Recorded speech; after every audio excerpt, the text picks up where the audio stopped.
Hi, everyone.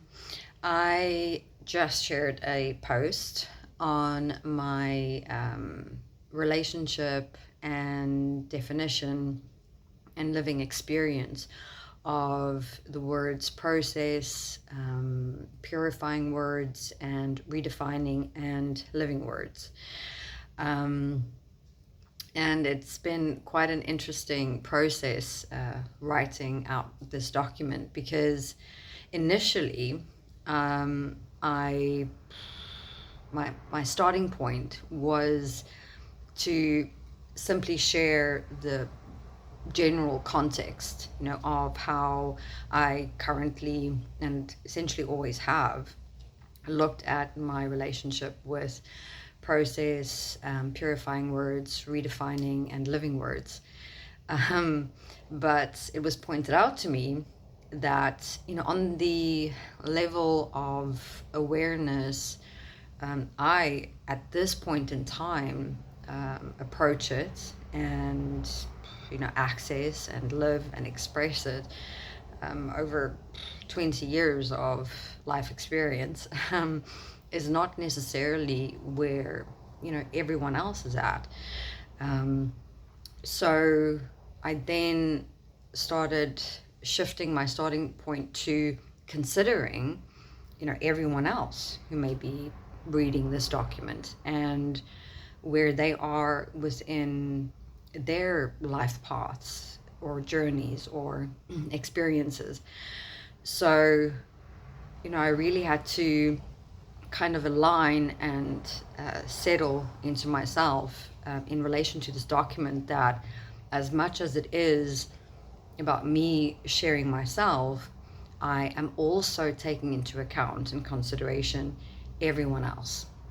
And with that, it then started writing and sharing about my relationship and understanding of, our global life process and life journeys and paths that each individual human being in all of humanity is currently. I'm going to pause there, just excuse the traffic in the background.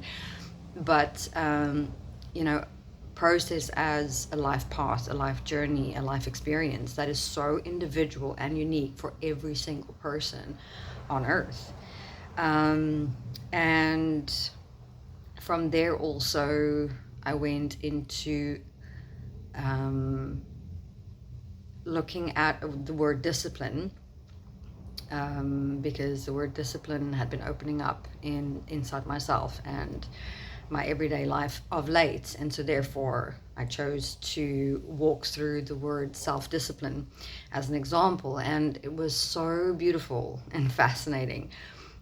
So many layers and dimensions that opened up inside myself in relation to the word discipline.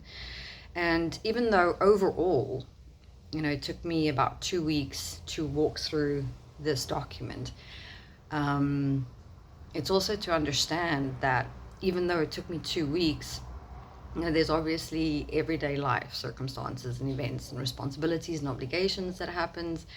And not only that, but what's fascinating about walking through a word is, as I was walking through this word self-discipline, there'd be moments of like resistance, or I'd get stuck in a point, and then I'd have to allow myself to step back and give myself some room and space to reflect and introspect, and then get back into the document. So even with redefining and living the word discipline, self-discipline, throughout the document was a 2 week journey within myself and my everyday life, and into the total completion of what you will read within the document as a whole. So yes, I'm looking forward to everyone having a read through, and I hope it assists and supports and inspires to get a view, of how I walk my personal process, journey, and life path within myself, and getting to know myself, my relationship with my mind, and my everyday life living and expression a lot better. Okay, thank you very much, everyone, and yeah, I'll update you in more videos to come. Mwah. Bye.